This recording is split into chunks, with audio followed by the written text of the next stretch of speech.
Most of the du'as that we make when we need Allah in desperate times, so if somebody's sick, dying of cancer, or they're just about to pass away, or pain, hardship, stress, all of that stuff, listen to just one of many du'as that are connected to tough times, how they begin. One of them, the Prophet ﷺ says, La ilaha illallah Rabbul Arshil Halim. La ilaha illallah Rabbul Arshil Azim. La ilaha illallah Rabbus Samawat wa Rabbul Ard wa Rabbul Arshil Kareem. We don't have to worry about a translation right now, but do you hear, and I'm sure our viewers, they hear, how every part of this dua began? La ilaha illallah, La ilaha illallah. It shows that without that, we don't have anything. We can't get the healing, the comfort. We can't experience worship and find the sweetness in all the effort that we put forth. We won't find it unless there's a firm foundation there.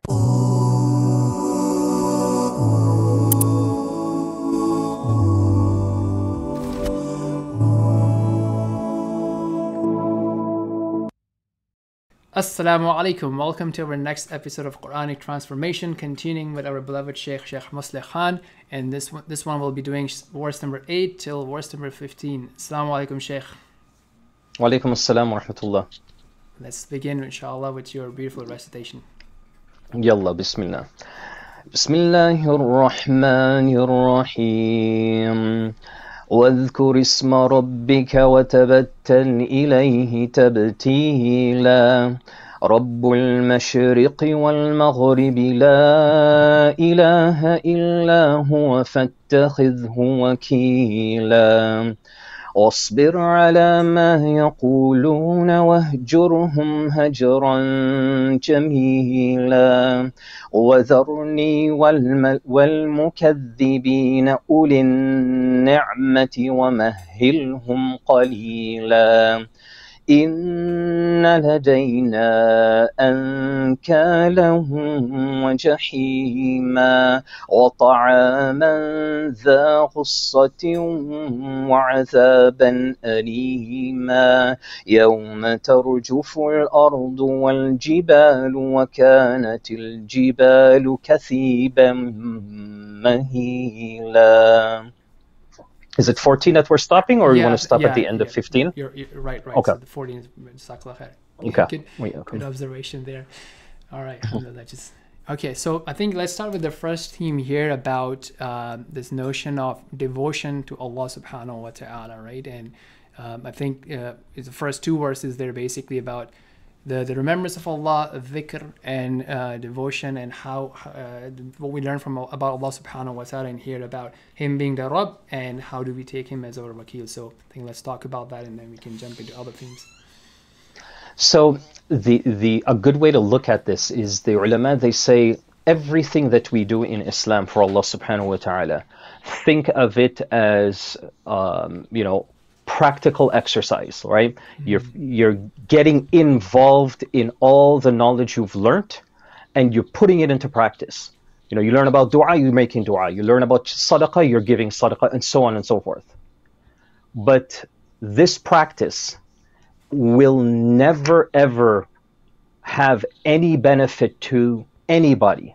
So it'll just be like you're exhausting all this time and effort and you get nothing in return, unless you have a firm conviction of La ilaha illallah Muhammadur Rasulullah in your heart and in your life. So think of the tawheed or the aqidah or the creed that we must have. That's the driving force. That's the engine. That's the heart of the matter. Once that is firm and it comes with certainty, then inshallah everything else becomes easy.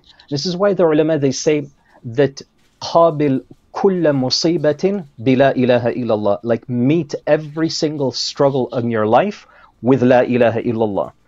And I thought about this, Brother Zubair, like most of the du'as that we make when we need Allah in desperate times, so if somebody's sick, dying of cancer, or they're just about to pass away, or pain, hardship, stress, all of that stuff, listen to just one of many du'as that are connected to tough times, how they begin.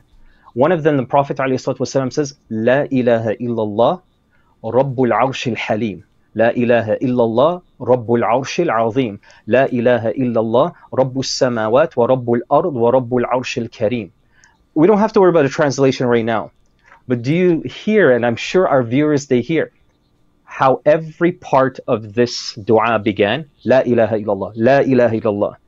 It shows that without that, we don't have anything. We can't get the healing, the comfort. We can't experience worship and find the sweetness in all the effort that we put forth. We won't find it unless there's a firm foundation there. So these ayat are really important, and I emphasize that just because for a lot of readers, they sort of zoom over this part. They'll say, okay, I'm Muslim already. I got la ilaha, I'm good. Okay, what's the next verse? So you don't want to do that. It's something that you have to strive to protect for your entire life. Beautiful. JazakAllahu khair, Sheikh. I think, this is really, really important, that in terms of just having that paradigm shift of like, okay, because many times we're just thinking about ourselves, right? Whatever we are trying to get, either richer, more famous, more powerful, more family, what have you. And like, and it's just concerning us, right? I want this, and that becomes your focus, as opposed to, as you're saying, that, that devotion and that worshiping Allah subhanahu wa ta'ala, and realizing that what does the worship of Allah, or what does Allah want from me in this situation, right? Whether it be a situation of being patient, trusting Allah, being consistent, being patient, and what have you. And from the other two angles of what is emphasized is Allah being the Rabbul Mashriq and Maghrib. So you realize that at the end of the day, Allah subhanahu wa ta'ala owns everything, right? So you cannot accelerate whatever you want, success, invention, innovation, wealth, children, family, unless Allah wants to bestow you with those things. And and that becomes your criteria, and you're concerned that, okay, how can I make Allah subhanahu wa ta'ala happy, and how can I be in confirmation with what Allah subhanahu wa ta'ala has advised me or commanded me to do, as opposed to other people, like your friends, your family, culture, employer, partners, customers, and all that stuff, right? And then if you want to shed a bit light on how the dhikr, and I know there's various hadith that talk about that, right? How can dhikr facilitate that, living that life of devotion and that life of submission? Jamil, very, very beautiful question. Let's keep it real simple for our viewers, right? Think of dhikr, which we all know is the remembrance of Allah. Think of it as you have a bunch of bookshelves in your brain, and it's got all the knowledge that you have acquired in this world, both in the worldly life as well as the spiritual or Islamic life, right? All this knowledge. Dhikr of Allah is that you take a book off that shelf and you open it, right? So we have to do that constantly in order to remember and to continue to practice and engage. You've got to constantly go to this bookshelf, open up, look back at the du'as that you may have forgotten or you didn't recite, and you're constantly reminding yourself. Go back to the hadith books, go back to the Quran, and that's how the cycle is. Dhikr is the fuel that we need for our iman. It's the thing that keeps us going, and that's why Allah says, do it as much as possible. Udhkurullaha dhikran kathir, like do as much of it as possible. And the ulama, they say that the more dhikr you do, the more of the sweetness and blessing of ibadah will come to you, the more you enjoy it, no matter how repetitive it is. And we both know, like, just in life as human beings, if we get used to something, eventually it gets boring, doesn't it? Dhikr erases that boredom in ibadat. It erases it, and it turns what we might perceive as boredom or something that's routine or habitual, it turns that into something that just gets sweeter and sweeter every time you do it, subhanAllah. Like, Islam is really beautiful in that regard. So we have to and must continue to always be people who are in constant remembrance of Allah subhanahu wa ta'ala.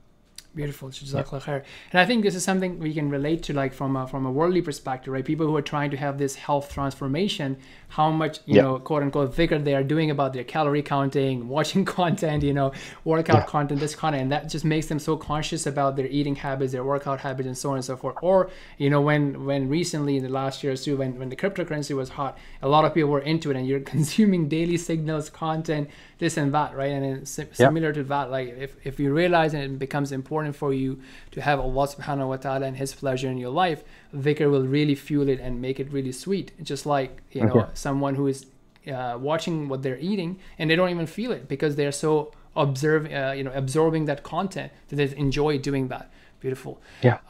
So I think moving on to the next one is basically, from what I see, is a theme about dealing with people who may then oppose you, call you names, criticize you for your worshipping of Allah subhanahu wa ta'ala, and how, these verses that were directed to the Prophet sallallahu alaihi wasallam and us as followers, what can we learn from that in dealing with our society, in dealing with those people or that content that, goes against you or puts you down? Yes.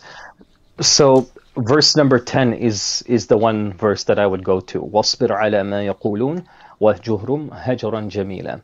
First thing Allah says is be patient. And that's the first message to everyone, including us, right? We're in the battle zone every day, and we have to listen to a lot. Sometimes it comes from our own communities, but also it comes from the broader community as well. It's a part of the whole journey.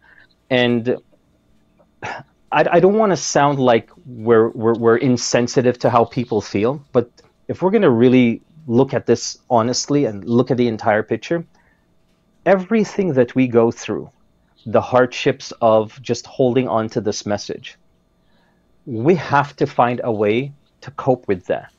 And the reason why I say that is just look at the life of the Prophet ﷺ, what he had to endure, listen to, confront, his best friends, his neighbors, even family. Look at what they put him through. He went through everything that we could imagine, and he's supposed to be the one that should have the easiest life with no pain, but it was the complete opposite. And he went through all of that so that you and I could stand behind the Imam and listen to the Quran recited beautifully without any pain or struggle. Just listen to it. We have to remember that a man went through pain and war and battle so we could stand up in Salah and enjoy that Quran. And Sahabas lost their lives so that we could have it. So the first thing is just be patient, man. وَاصْبِرْ عَلَى مَا يَقُولُونَ. What everybody is saying. وَاهْجُرْهُمْ هَجْرًا جَمِيلًا. So the last thing I'll mention on this subject is really, Allah says, and leave them, but leave them in a beautiful and civilized manner. You can't just throw in a last two sentences of insults in here and say, okay, well, Jahannam's waiting for you, and you kind of walk away. No, Allah says that, part of the dignity of a person who carries La ilaha illallah is you leave all of the tough situations, anything that's been insulting and offensive to you, still you should find a way, because you are a person of Iman. That is the highest level of dignity. And so Allah says, I expect you that when you leave situations like that, that you also do it in a way that is civilized and beautiful.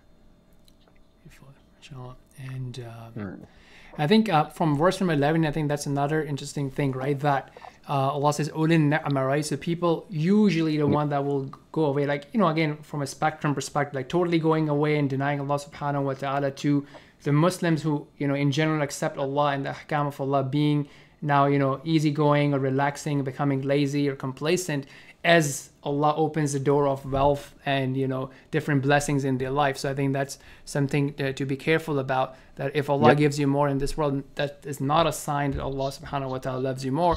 And that's something even to be, even keeping your guards up even more in those situations to make sure that we're not falling into that disobediences. Interesting, I think, in the remaining parts of 12 to 14 is obviously, in a general sense, Quran uses both, Allah subhanahu wa ta'ala uses both means, right? One is like the rewards, the connection with Allah subhanahu wa ta'ala, and that works for people most of the time. But at the same time, sometimes you also need to see that the alternative reality is like what's at stake if you don't obey Allah subhanahu wa ta'ala. If you turn away, that you may have a comfortable life, but then what's coming up in the afterlife. So how do you see, and what would you advise people when they see these verses of warnings and consequences, that if they don't go for the paradise, they don't go for the love of Allah subhanahu wa ta'ala, what are the alternatives there, and how should we view that and utilize that to help us to move in the right direction? Well, there's so much to say, but the first thing that really comes to mind is just think about the fact that we are still here. We are still alive. The doors of tawbah and repentance are not closed. They close at the time of death. So as long as you are listening to this reminder, you always have the opportunity to seek Allah's forgiveness and repent to Him. There is a beautiful statement that the ulama, they have, that Subhanallah, this is actually based on a long hadith of the Prophet ﷺ, where he describes a man will come on the Day of Judgment and say, Ya Rabbi, adnamtu dhanban faghfirli. Oh Allah, I've done one sin, please forgive me. And Allah responds to this man by not saying, I forgive you. Allah first responds and says, my slave knows that I am his Rabb. And the fact that he knows that, I forgive him. And this man comes back 2 and 3 and 4 multiple times. Oh Allah, I made sins again. I committed sins. And each time Allah responds with the same response until the end of the hadith. Allah then says to this man, as long as you have that feeling of guilt and remorse and discomfort every time you make a mistake, فَلْيَفْعَلُ مَا يَشَاءُ مِنَ الذُّنُوبِ. Let him do whatever it is that he wants from sins. So what I say to people is that at the end of the day, think about all the opportunities that we have. As long as we are alive, we still have those doors of Tawbah open. Remember the companions, literally almost every single one of them came from a terrible life before they were Muslim. Umar ibn al-Khattab radiallahu anhu tried to assassinate the Prophet ﷺ before he became Muslim. Where is Umar buried today? Beside the man he tried to assassinate.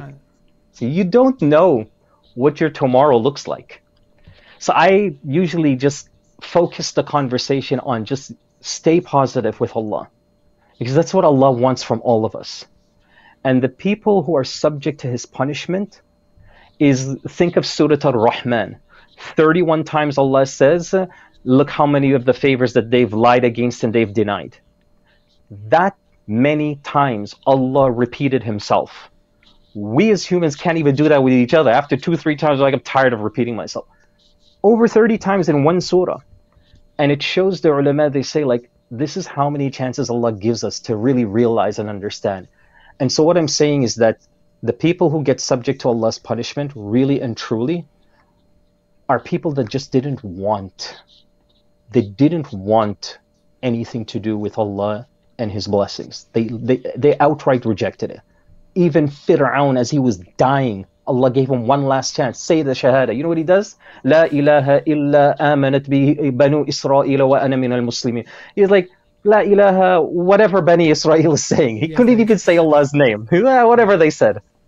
So if he got those chances all the way to his moment of his death, imagine us. So inshallah, as long as we focus on being positive, inshallah we'll be okay.